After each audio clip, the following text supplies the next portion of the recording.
Welcome, welcome, welcome to the Settle for More podcast. I am your host, Nicole Wright, learning and development professional, certified life coach, mommy to an amazing 9-year-old little boy, and a woman who is on a mission to change the world one woman at a time. So I've created this space for you, the woman who is ready to walk out on her fears, step into her dreams, and own her power by giving herself permission to be who she sees and creating a fabulous and awesome life whilst settling for more. So, welcome and thank you so much for joining me for this, our fifth episode in the Settle for More podcast. I am super tired, but super excited to be here. I just came back from delivering a 2 day workshop in Regina. What a beautiful city! I had such an amazing time delivering the session, and after the session, I had the opportunity to see a little bit of the city, and it was such a great experience. And it got me thinking about how much we tend to be looking outside ourselves for happiness, not recognizing and realizing that happiness comes with those little things, those little moments, those little opportunities that presents themselves where you'd probably never get a second chance to experience that. So when the training was done, I met up with my boss and we drove around the city for just a little bit. And after that, she took me on this lookout point, and I was able to see some of the city. And what a phenomenal, just blissful experience that was for me. I am still feeling that joy. So momentarily, it brought me happiness. But right now, when I bask in it, when I think about it, I'm feeling nothing but pure joy. It is my hope that you are taking the time as you go through each day to find your sweet spot, the things which brings you happiness, the things which lights your soul, which ignites that flame in you, that flame of peace and bliss and gratitude. Because whether we want to own it or not, or whether we choose to believe it or not, happiness is an inside job. And people believe themselves to be dependent on what happens for their happiness. And oftentimes we don't realize that what happens is the most unstable thing in the universe, only because experiences will change constantly. And you don't realize that without looking upon the present moment to find your happiness, you keep looking at something that's outside of self, or some things that's not inside the moment to be happy, then you will never ever ever find happiness. As a matter of fact, happiness is an inside job. Happiness is a choice. And the way to choose happiness is to follow what is right, what is real, and what is true for you. You can never ever be happy living someone else's dream. When you start living life on your own terms and finding the little things that makes you happy is when you'll truly, truly, truly be experiencing a life that's filled with joy. It is only then that you'll understand the true meaning of happiness. If you're happy, then the good thing is about that is that you can start giving happiness to other people.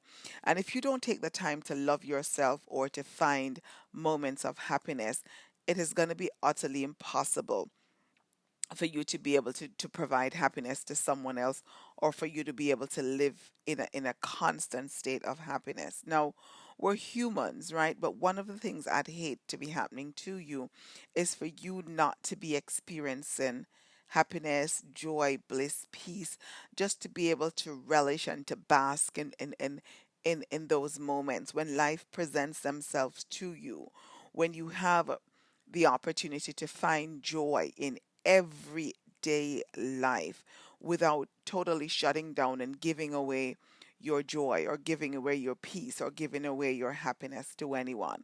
So today I want to talk about finding joy, and I may use the terms interchangeably, or meaning joy and happiness in moments. I mean, happiness tends to be more external, and you get that from different experiences and different things. And joy is what you find on the inside. And we don't want to get into all those definitions. I'm just talking about being happy, finding bliss, finding joy.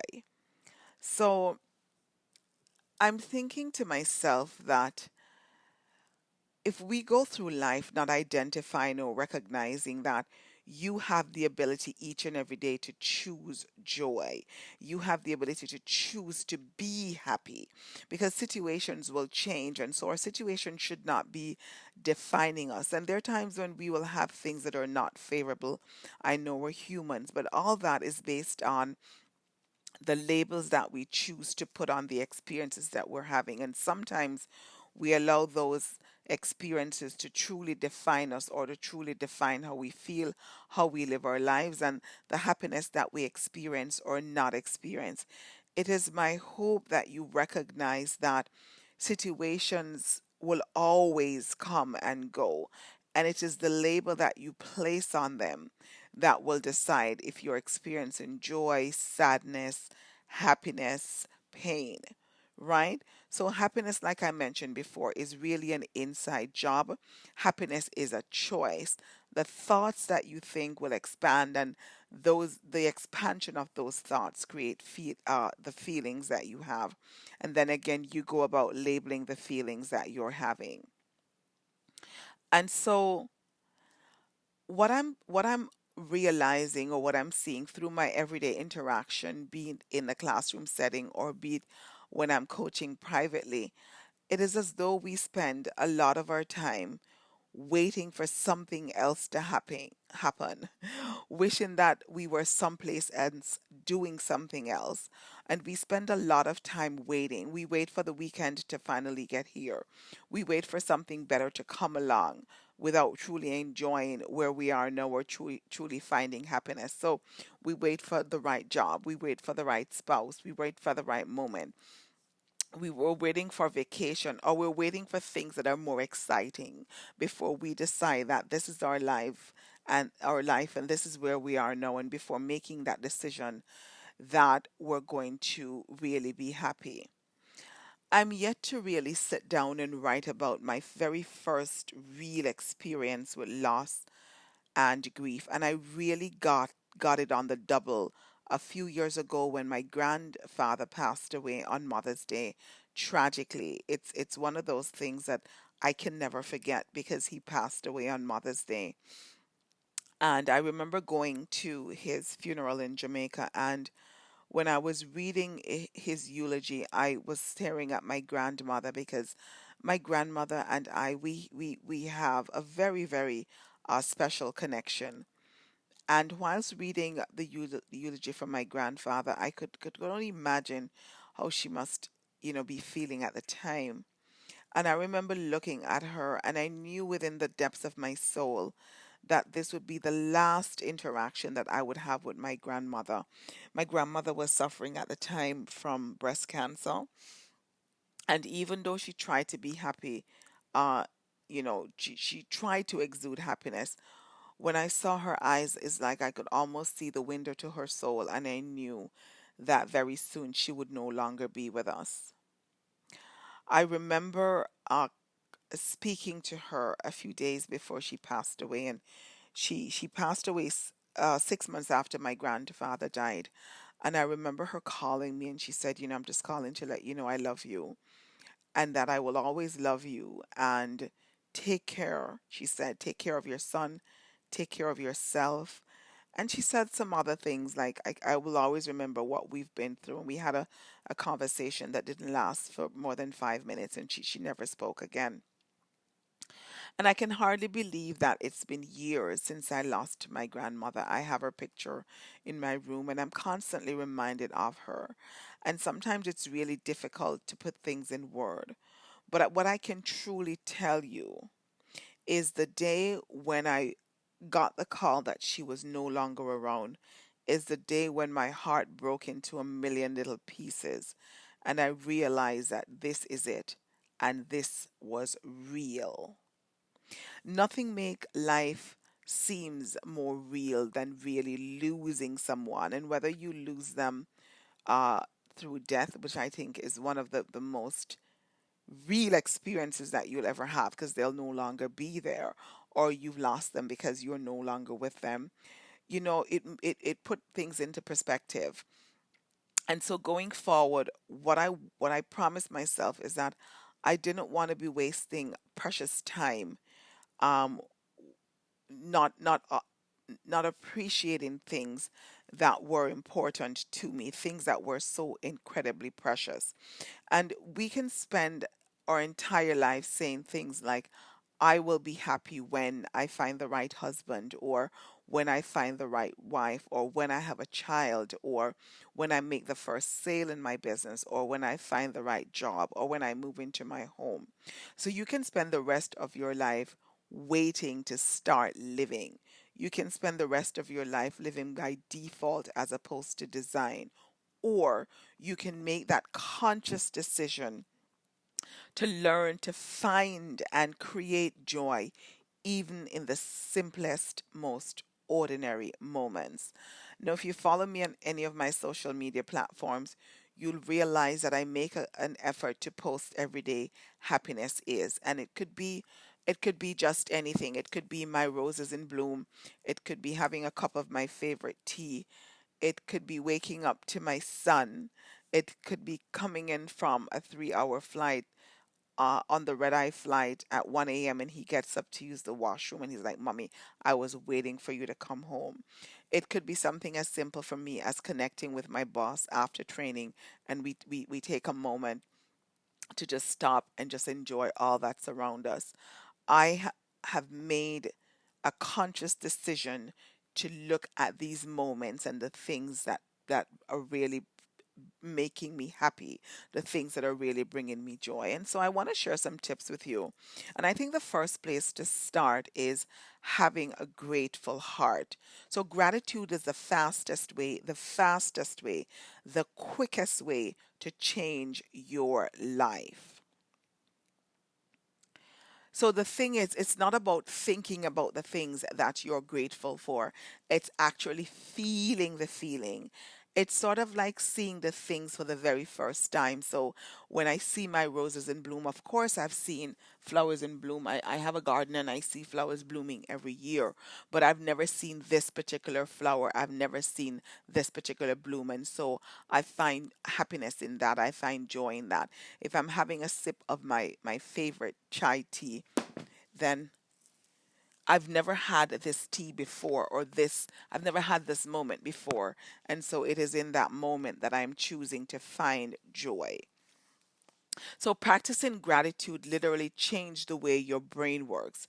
As you stimulate the pathways in your brains, and neurology tells you that your brain will go through different things, and different things will trigger different things, and things will change, and the neural pathway in your brain through practicing gratitude becomes stronger. Practicing gratitude is just like training your brain to see and to notice the constructive themes in your life. So if you don't know where to start, or if you've spent most of your life not being in a place or a state of gratitude, get a gratitude journal. It costs maybe $1, $5 the most to get a gratitude journal. Our phones are now equipped with notepads. If you don't want to go out and spend, then pull up your notepad and start keeping track. So get a gratitude journal and start writing down at least 5 things you're grateful for every morning. As you go to sleep, and you have to be intentional about this, think about the things that happened during the day that made you smile, the things that you were grateful for. Right? You can also look at getting books or whatever it is. And these are a great way to start your gratitude practice. So I will encourage you to do that. An attitude of gratitude raises your altitude, and I want you to go higher, higher in experience and joy. Something else that has worked for me is I like to keep busy. I'm always working on some project or another, right? Learn something new as often as you can. Find pleasure in learning new things. You're never too old to learn something new. It's never too late to try something different. When was the last time you really took the time to do something for the very first time? So, something that you've never done before. I'm experimenting a lot now with cooking vegetarian meals, and I get super excited. This week, I made some almond flour. I used it to make lemon lavender cookies. I did it once, it didn't turn out the way I wanted to. So I went out, I got the right flour, and I did it again, and it was amazing. When was the last time you did something for the very first time? Be open to being a lifelong learner. It can be anything from learning a new language to photography to sports to reading to drawing to knitting to crocheting to decorating to painting. Don't be afraid to grow.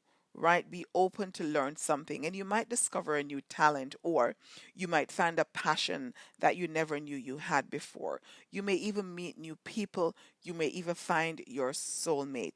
But find something that brings you joy, something that makes you feel happy, something that will keep you busy and will set your soul on fire.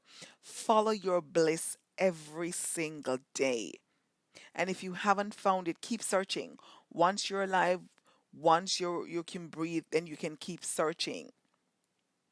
Those are things in life that you just can't learn by like taking a class or reading a book, things that you can only get by learning, by doing, by seeking, by growing through new experiences. It doesn't even matter if you're 20, 30, 40, 50, 60, 70, or 80 years old. Moms live with me. Mom's is 83.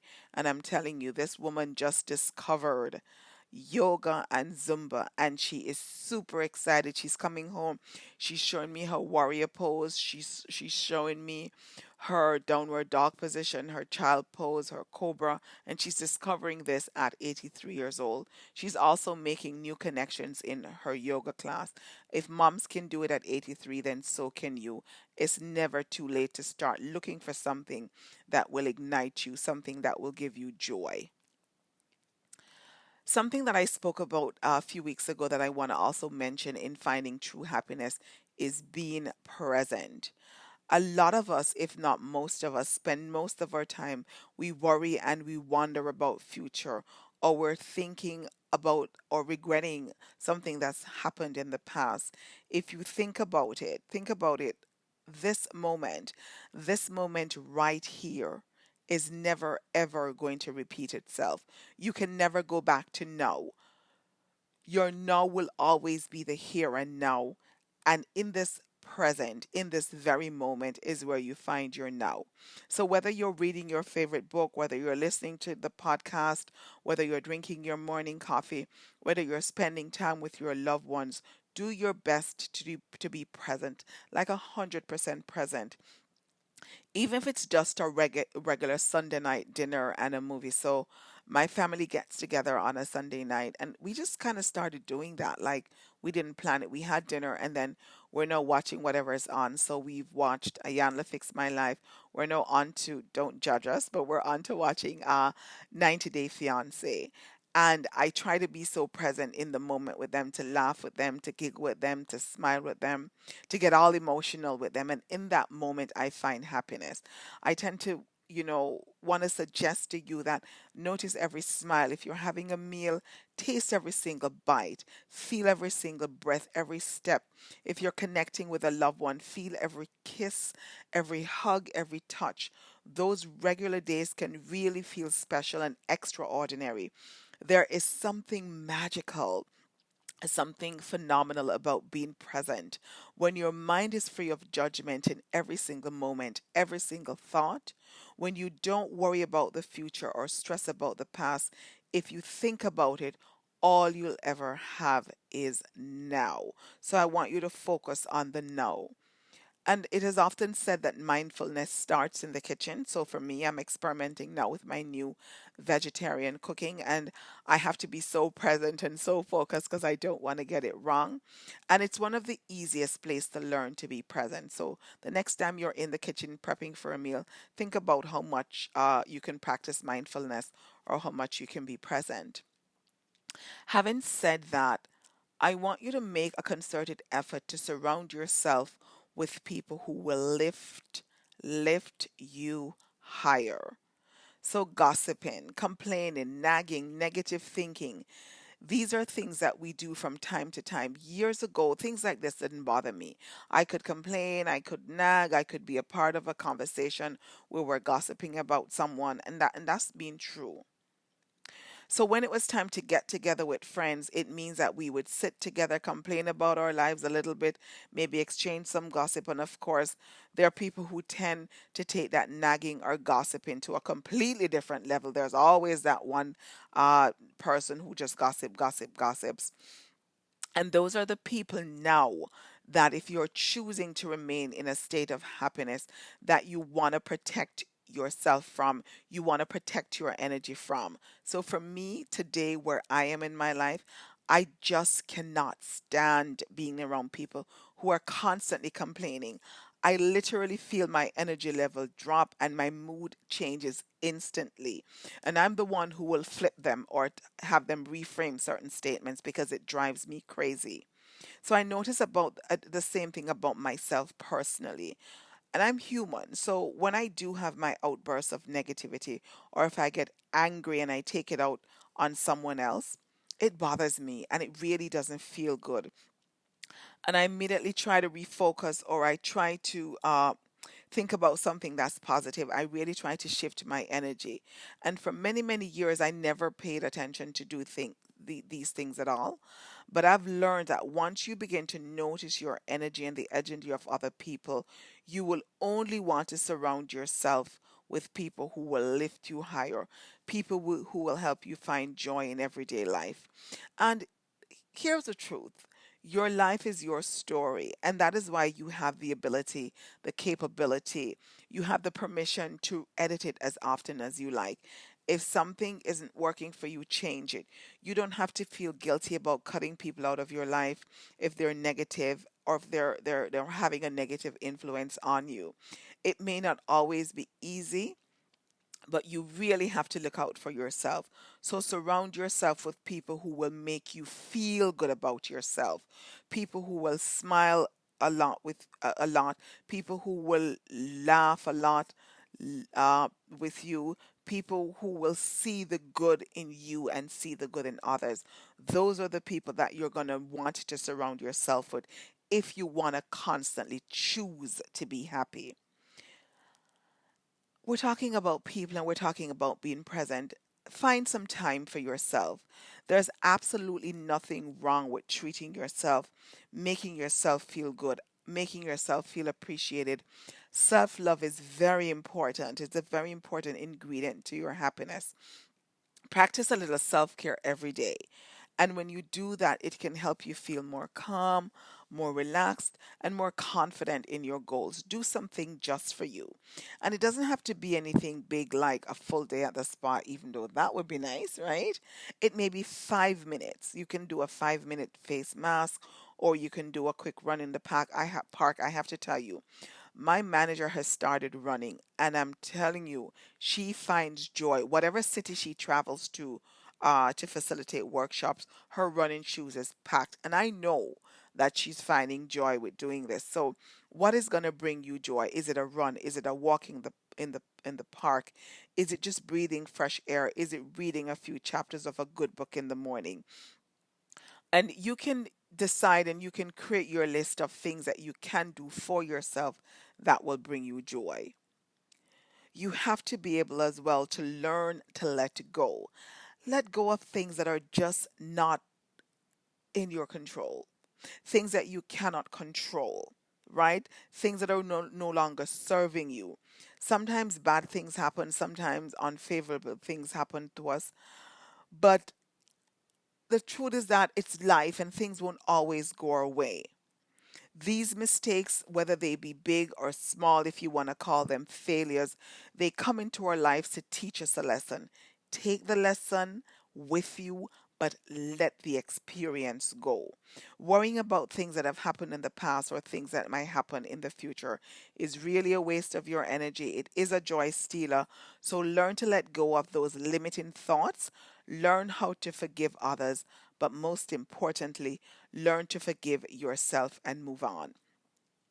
Stillness is also one of them. Sometimes listen to your thoughts. Just allow yourself to breathe. You're running around all day, you're working, you're taking care of others, you're trying to meet deadlines, you're trying to make sure that the chores are done. For just a few minutes a day, just try to be still. Try not to think about what anyone else needs at the time. Try not to think about what you have to get done. If you feel as though your life is going too fast each day, and each day, you're running around like a hamster on a wheel, no day is different from the other, take a moment to be still and listen to the world around you. There's a Japanese saying that says, muddy water, when you leave it to stand, will become clear.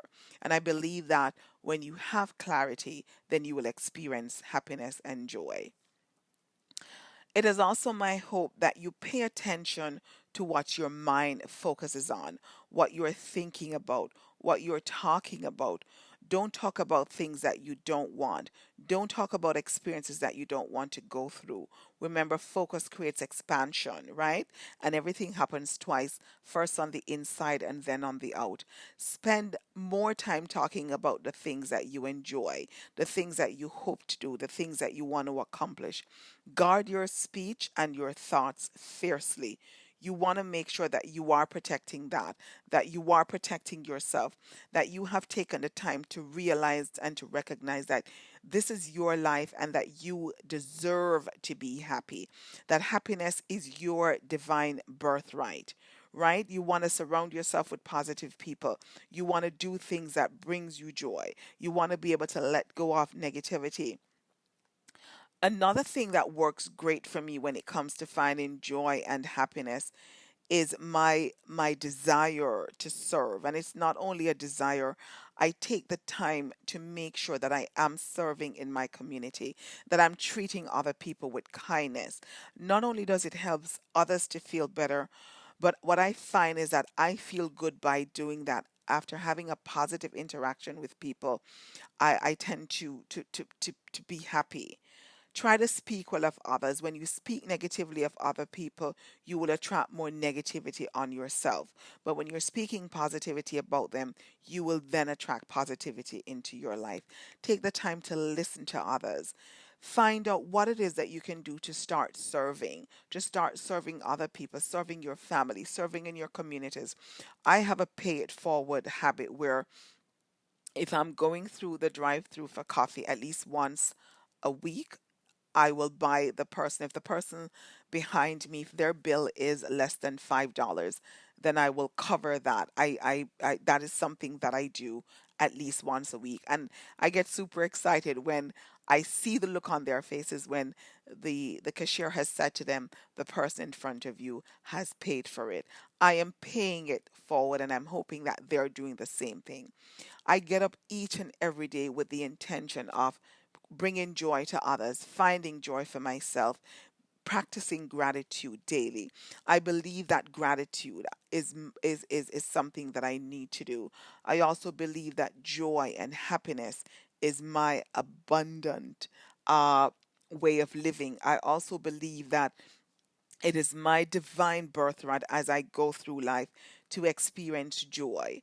And every day I affirm this affirmation. Every day I have the power to choose, and today I am choosing happiness. Today I am choosing to be happy. Today I choose joy. And I want the same for you. Be very mindful, be very conscious. Remember that happiness is your divine birthright. And so I wanted to end just by reminding you that you're worthy and that you're needed and that you're necessary. And in order to live a life that's filled with happiness, you have to position yourself in that realm, in that space. Here's an affirmation for you. I count my blessings rather than my burdens. With an attitude of gratitude, I look for beauty in that many thing in that thing, sorry, that I may miss. I greet everyone today with more love.